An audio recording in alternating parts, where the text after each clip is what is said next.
বন্ধুরা কেমন আছো সবাই? আশা করছি তোমরা সবাই ভালো আছো আর আমরাও ভালো আছি।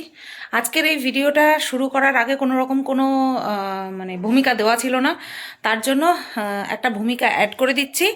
আর ভালোই হয়েছে যে ভিডিওটা এই নাইটিটা পরেই ছিল, মানে এরপরে তোমরা যে ভিডিওটা দেখতে পাবে পার্ট টু পার্ট দেখতে পাবে, ভিডিও দেখতে পাবে না, পার্ট দেখতে পাবে এই ভিডিওর, তাতেও আমি এই নাইটিটাই পরাছিলাম।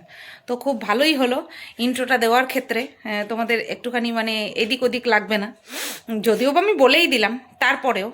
তো এই ভিডিওটা হচ্ছে বুধবার দিনের বাকি অংশটুকু, ঠিক আছে, যেখানে কিনা বাজার ঘাট দেখানো, তারপর হচ্ছে তোমার খাওয়া দাওয়া, এইগুলো আমি দেখিয়েছি, ঠিক আছে। তো চলো দেখতে থাকো। ট্যাংরা মাছ আর পার্শে মাছ ওপরের জন্য আনা হয়েছিল, ওপরে পাঠিয়ে দেওয়া হয়েছে, ঠিক আছে।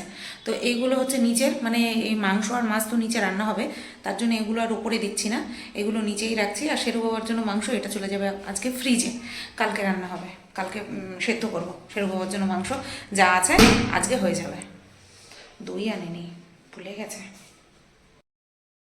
দেখো আঁশ বাজার নিয়ে এসছে, আরও 2 পদ ওপরে পাঠিয়ে দিয়েছি। সেটা কি বলছি, এইখানে আছে হচ্ছে শেরুর জন্য মাংস, ধুয়ে টিফিন বাটিতে রেখে দিলাম। এখানে আছে হচ্ছে মাছ, এটা আজকেই রান্না হবে, ঠিক আছে। মাছ মাংস 2 রকমই রান্না হবে। তো এই হচ্ছে মাছ, আর এটা কাটা মাছ, কাতলা মাছ বুঝতেই পারছো। আর এখানে আছে হচ্ছে খাসির মাংস, তো এখানটায় আছে হচ্ছে 2 কেজি মাংস, ঠিক আছে। তো এই হচ্ছে তোমার আঁশ বাজার। আর বন্ধুরা 11টা 10 বাজে, আর কত মাসে বাজার থেকে চলে এসছে। বাজার টাজার তোমার হচ্ছে দেখিয়ে রেখেছিলাম, তোমাদেরকে বলেছিলাম যে আলাদা দুটো ভিডিও করতে হবে, কারণ রান্নাবান্না থাকবে, বাড়ি আসার পরে পুজো করে বাড়ি আসার পরে রান্নাবান্না থাকবে, তার জন্য বলেছিলাম 2টো পার্টে ভিডিও দেবো। এখনও জানি না 2টো পার্টে দেবো কি একটা পার্টে দেবো, কারণ শাশুড়ি মা রান্নার দায়িত্ব নিয়েছে, বলছে তুমি সব উপরে নিয়ে এসে আমাকে দাও। মাছ টাছ ধুয়ে দিয়েছি, মাংস টাংস ধুয়ে দিয়েছি, বলছে তুমি সব উপরে নিয়ে আসো, আমি রান্না করে দিচ্ছি, কারণ তুমি পুজো টুজো দিয়ে আবার কখন রান্না করবো তোমার কষ্ট হয়ে যাবে, তা তুমি আমাকে দিয়ে যাও, আমি রান্না করে নিচ্ছি। আমি বললাম আচ্ছা ঠিক আছে, কোনো অসুবিধা নেই তাহলে। সত্যি কথা বলতে ভালোই হলো। আর হচ্ছে তোমার ডাল, এই ভাগ্নি বলছে তোমার যত কষ্টই হোক ডাল তুমি করবা, আমি কিছু জানি না, ডালটা তুমিই করবে। আমি বললাম ঠিক আছে, সবই তো আমার করার কথা ছিল, ডাল করে দেবো, কোনো অসুবিধা নেই। পুজো টুজো দিয়ে খাওয়া দাওয়া তো বিকেলে, বলছে হ্যাঁ তাহলে তুমি ডাল করে দেবো এসে। ঠিক আছে, তো চলো, কাজ আমার মাথা থেকে অনেকটাই কমলো, শাশুড়ি মা করে দেবে বলেছে। আর আসলে আমার শাশুড়ি মা রান্না করতে ভীষণ ভালোবাসে, চুপচাপ থাকতে পারে না, আর যদি প্রশ্ন আসে সবাইকে রেঁধে খাওয়ানোর, উনি আগে, আমি করব, নিজের থেকেই বলে আমি করব। তো চলো যাই, এবার স্নানটা করে আসি। আমার খাওয়া, শেরুর খাওয়া, মাছ টাছ যে বাজাতে ধুলাম সেই জায়গাটা পরিষ্কার করা, ঘষে মেজে পরিষ্কার করা, ধুয়ে দিয়ে কমপ্লিট করেছি। এইবার যাব স্নান করতে, কারণ ওই স্নান করে আসার পরে তারপরে ওইগুলো করা সেটা সম্ভব ছিল না। তো চলো স্নান করে নিই। তো দেখো বন্ধুরা, দুপুরবেলা খেতে বসে পড়েছি। এই যে শাশুড়িমা করেছে হচ্ছে বিট গাজর আলু দিয়ে ভাজা, আর এখানে আছে ট্যাংরা মাছের ঝোল, ট্যাংরা না সরি সরি পার্শে মাছের ঝোল, পার্শে মাছের ঝোল, আর এখানে আছে হচ্ছে টমেটোর চাটনি, ঠিক আছে, তেঁতুল দেওয়ার জন্য এরকম কালারটা এসছে। আর এখানে করেছে হচ্ছে ডাল, ফোকাস নিচ্ছে না বুঝতেই পারছো, এই যে গিয়ে ফোকাস নিয়েছে। তো চলো আমরা সবাই খাওয়া দাওয়া করি। তো বন্ধুরা খাওয়া দাওয়া করে আসলাম, কত মশাই গেছে দোকানে, বলছে আমি আজকে দোকানে বসবো। মানে কি বলবো, সবাই এত খুশি হয়েছে, এত খুশি হয়েছে সে ধারণার বাইরে।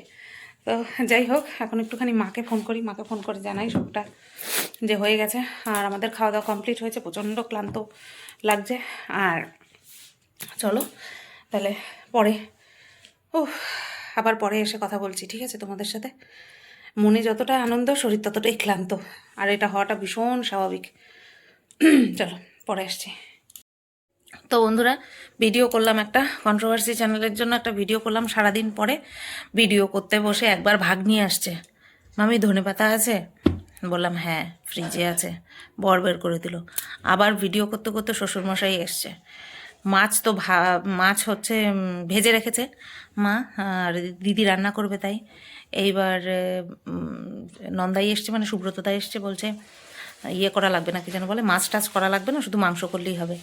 তাই এবার শ্বশুরমশাই জিজ্ঞেস করতে এসে শুধু তাহলে মাছ কি করবো, আমি বললাম যেটা ইচ্ছা, রাত্রেবেলা মাছ না করলেও হবে, মাংসই হোক, মাছ ভাজা আছে, কালকে বা পরের দিন যাই হোক ফ্রিজে রেখে দিলে পরে, ভাজাটা রেখে দিলে পরে পরের দিন ঝোল করে খেয়ে ফেলা যাবে। বললো আচ্ছা ঠিক আছে, তাই সেটাই বলতে আসলো। ফোন করতে পারতো দিব্য, ফোন করলেই হয়ে যেত, আর আসতে হতো না কষ্ট করে। তো এবার ওই ভিডিওটা করি, কী যেন বলে তোমার, এডিট হচ্ছে, এক্সপোর্ট হচ্ছে। আর এবার কত মশাইকে চা করে দিই, আমি একটু চা খাই। চা খাইনি, ও যাবে আবার বউ ভাতে। বউ ভাত তো না, বিয়ে। ও ও আচ্ছা আচ্ছা, ও এইটারই বিয়ের নিমন্ত্রণ তোমার? যেটা আমাদের বউ ভাতের নিমন্ত্রণ সেইটারই বিয়ের নিমন্ত্রণ? এটা আলাদা তো? হ্যাঁ তাই বলো, ওর বিয়ের নিমন্ত্রণ একা, তাই ও যাবে বিয়ে বাড়িতে খেতে, আর আমরা খাবো বাড়িতে। যাই একটু চা করে দিই। তো বন্ধুরা দেখো, এইখানে কর্তামশাই রেডি হচ্ছে, ও রেডি হচ্ছিল আর আমি ফোনে একটুখানি কথা বলছিলাম। তো সেই সাথে সাথে কিন্তু অন্য ফোন দিয়ে, মানে যেই ফোন দিয়ে ভিডিও করি সেই ফোন দিয়ে কিন্তু ভিডিওটা শ্যুট করে রেখেছি। এখানটায় ওর বিয়ের নিমন্ত্রণ আছে, তাই ও যাচ্ছে। এই হোয়াইট কালারের একটা শার্ট পরেছে, আর ওই যে এটাকে কি বলবো, গোয়া কালার, যাই হোক যেই কালারেরই একটা প্যান্ট পরেছে, আর ওপরে পড়ছে এই মোদি কোট, এটাকে তো মোদি কোট বলে। তো ওর একারই নিমন্ত্রণ আছে। তো সে মানে ও পাড়াতে যতগুলো ছেলে আছে সব, মানে ওর বয়সী, তাদের হচ্ছে নিমন্ত্রণ, ঠিক আছে। আর আমাদের হচ্ছে বৌভাত। আমি তো প্রথমে ভেবেছিলাম যে এই বিয়েরই হয়তো বৌভাতের নিমন্ত্রণ, তারপরে শুনলাম যে না না, অন্য বৌভাত।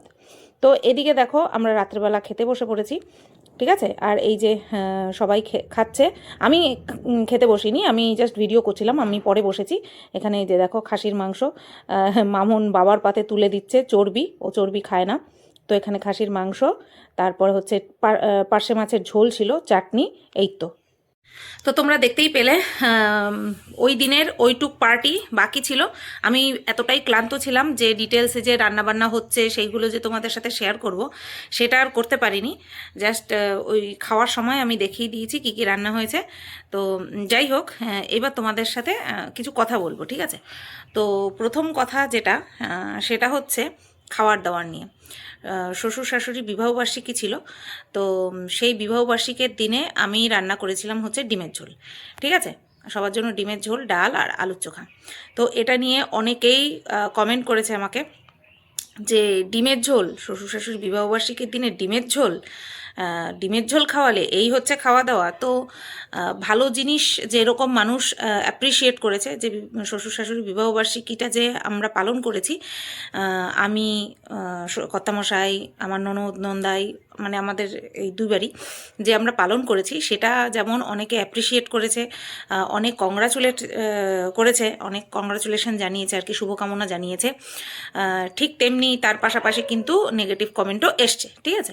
তো সেই যেই নেগেটিভ কমেন্টের রিপ্লাই করা যায় সেই নেগেটিভ কমেন্টগুলো নিয়েই আমি আলোচনা করি, যেগুলো নিয়ে আলোচনা করা যায় না সেগুলো নিয়ে কিন্তু আমি মুখ খুলি না, ঠিক আছে। কমসে কম ব্লগ ভিডিওতে আমি মুখ খুলি না, সেইগুলোকে আমি রিমুভ করে দিই। দরকার নেই, আমার কমেন্ট বক্স না, পরিষ্কার রাখা আমার দায়িত্ব। তো এই যে কমেন্টটা এসছে যে ডিমের ঝোল খাইয়েছি, তো আশা করছি আজকে তারা দেখে নিয়েছে যে খাওয়া দাওয়ার প্ল্যান ছিল। তো সবচেয়ে বড় কথা হচ্ছে আমি কিন্তু ক্লিয়ার করেই দিয়েছিলাম প্রথম ভিডিওটাতে, যেটা কিনা 30 মিনিটের হয়েছিল, যেখান থেকে আমি বলেছিলাম যে আলাদা পার্টে বিবাহবার্ষিকের ভিডিওটা তুলে ধরবো। সেই সময়ে কিন্তু শুরুতেই একদম জানিয়ে দিয়েছিলাম যে শ্বশুরমশাইয়ের কিন্তু প্ল্যান ছিল বা কথা দিয়েছিল যে 2026 সালে ওনাদের 50 বছর পূর্ণ হবে বিয়ের। তো সেই সময় মানে এই বছর আর কি বড় করে করার প্ল্যান ছিল। বড় করে অর্থাৎ আমাদের পরিবার পরিজন, মাসি শাশুড়ি, তারপরে মানে আমার শাশুড়ি মায়ের দিক থেকে, শ্বশুর মশাইয়ের দিক থেকে যত মানুষ আছে আমরা পরিবারের মধ্যে, তো সবাইকে মিলিয়ে আর কি শ্বশুরমশাই ট্রিট দেবেন, ঠিক আছে, খাওয়াবেন। তো সেটা কিন্তু আমার মেসো শ্বশুর যে মারা গেল এই কারণের জন্যই কিন্তু এই বছরটা এইরকমভাবে পালিত হলো। তবুও শ্বশুরমশাই বলেছেন যে এইটুকুও না করলেই পারতে সুতোবা। তখন আমি বললাম যে দেখো, খাওয়ার দাওয়াটা পরে তুমি খাইয়ে দিতে পারবে, ঠিক আছে। 1 বছর যখন হয়ে যাবে তখন কিন্তু, মানে মেসো শ্বশুর মারা যাওয়ার 1 বছর যখন হয়ে যাবে তখন কিন্তু তুমি চাইলেই খাইয়ে দিতে পারবে সবাইকে, কিন্তু এই দিনটা কিন্তু ফেরত আসবে না। যেখানে আমি জানি আমার পরের দিন দোকানের পুজো, তাও আমি কিন্তু এই প্ল্যানটা করেছি। আমি সত্যি বলছি, আমি অতিরিক্ত শারীরিক ধকল নিতে পারি না, মনের জোর আমার খুব, বাট শারীরিক ধকলের ক্ষেত্রে প্রশ্ন আসলে পরে আমি একটুখানি দুর্বল সেই জায়গাতে। তারপরেও কিন্তু আমি এই দিনটা সেলিব্রেট করেছি, ঠিক আছে, কারণ দিনটা ফেরত আসবে না, এই দিনটা ফেরত আসবে না, তার জন্যই কিন্তু আমি ছোট্ট করে তাদেরকে খুশি করার চেষ্টা করেছি। আর প্রচুর মানুষ তোমরা ভালোবাসা দিয়েছো, তার জন্য তো অবশ্যই আমি আপ্লুত তোমাদের কাছে। আর কি বলবো, যতটুকু পেরেছি নিজের সাধ্যে বলো, নিজের সময়ের দিক থেকে বলো, যতটুকু পেরেছি তাদেরকে তাদের এই দিনটাকে স্পেশাল করার চেষ্টা করেছি। আর তা আমি এটাও বলে দিয়েছিলাম যে আজকে কিন্তু খাওয়া দাওয়ার কোনো প্রোগ্রাম নেই, আজকে জাস্ট এটা সেলিব্রেট করব, যেহেতু সন্ধেবেলা সেলিব্রেট করব, কারণ আমার নন্দায়ের যেহেতু মুদি দোকান রয়েছে, তাই দিনের বেলা ওই হোলির দিন দোলের দিনে আসতে পারবে না, কারণ প্রচুর কেনাকাটা থাকে, কেনাকাটা অর্থাৎ প্রচুর বেচা কেনা থাকে, সেই কারণে উনি আসতে পারবেন না, তাই সন্ধেবেলায় প্রোগ্রামটা রাখা হয়েছে। সন্ধেবেলায় কিন্তু দেখবে তোমরা আমার কর্তামশাই উপস্থিত ছিল না, তার জন্য পুরোটা ভিডিও করে রেখেছি আমি। দেখেছে আর হেসেছে। আর ভিডিও কলে সবসময় যে সে অফিসে থাকবে, ঠিক আছে, মানে মলে থাকবে, অনেকে অফিসে বললে আবার আপত্তি দেখায়, মলে থাকবে, সেই সময় আমি যখন আর কি সেলিব্রেটটা করব, তখন যদি কাস্টমার থাকে বর তো দেখতে পাবে না, ফোনটা কেটে দিতে হবে, সেই কারণে আমি গোটা বিষয়টাকে ভিডিও করে রেখে দিয়েছি।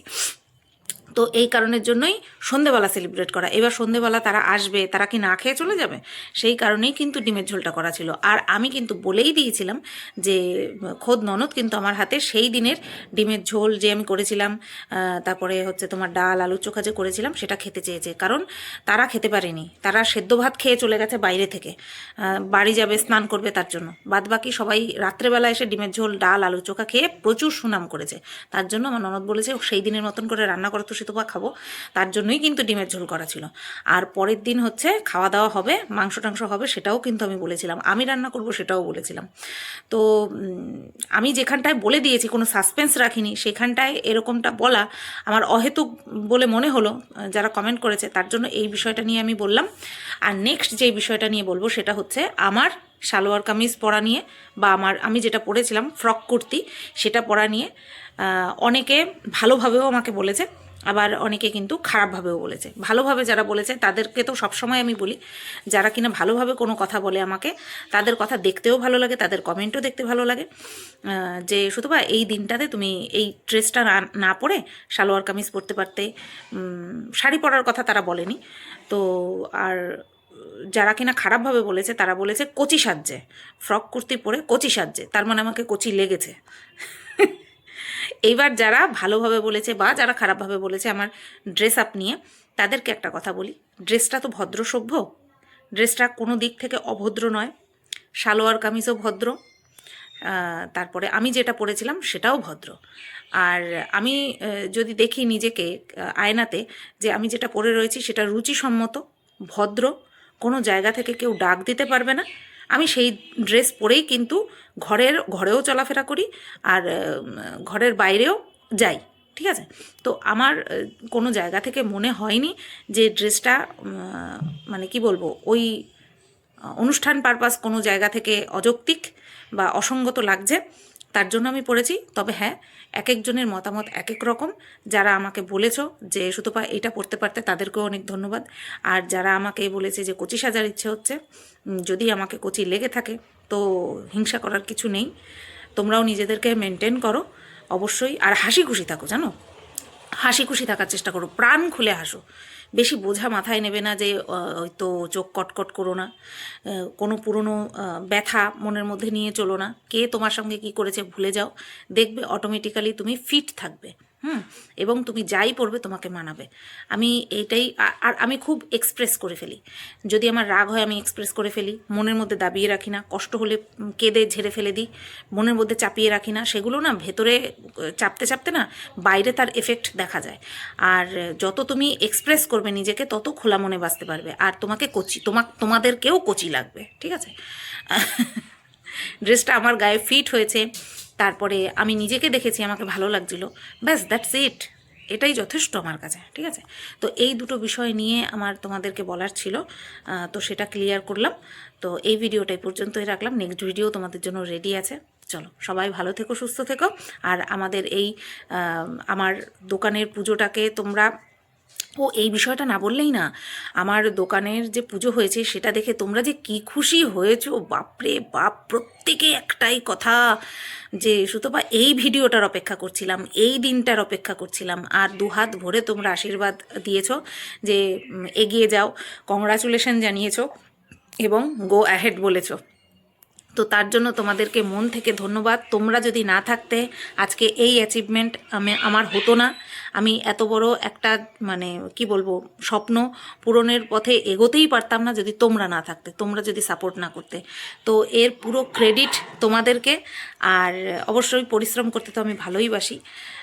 তো তোমাদেরকে অসংখ্য অসংখ্য অসংখ্য ধন্যবাদ আমার পাশে থাকার জন্য, আমার এই চ্যানেলটাকে দুহাত দিয়ে আগলে রাখার জন্য। ঠিক আছে, তো তোমরা ভীষণ খুশি হয়েছে, তোমাদের কমেন্টগুলো দেখে সত্যি আমার চোখে জল এসে গেছে যে তোমরা এতটা আগ্রহ নিয়ে অপেক্ষা করছিলে সুতপা কবে একটা কিছু অ্যাচিভ করতে পারবে। তো এখনও সেই অ্যাচিভমেন্টের পথটা এখনও পুরো লক্ষ্যে আমি পৌঁছাইনি, সবে শুরু করেছি জার্নিটা। এইভাবেই তোমরা সাথে থেকো, পাশে থেকো, অবশ্যই আমি এগিয়ে যেতে পারবো। ঠিক আছে, সবাইকে অনেক অনেক অনেক ভালোবাসা, অনেক অনেক অনেক ধন্যবাদ। সবাই তোমরা ভালো থেকো, সুস্থ থেকো, তোমাদের সমস্ত শুভকামনা সফল হোক, পূর্ণ হোক, এটাই ভগবানের কাছে প্রার্থনা করি। আর সাথে সাথে তোমরা এরকম আশীর্বাদের হাতটা আমার মাথার উপরে সব সময় রেখো। ঠিক আছে, চলো টাটা।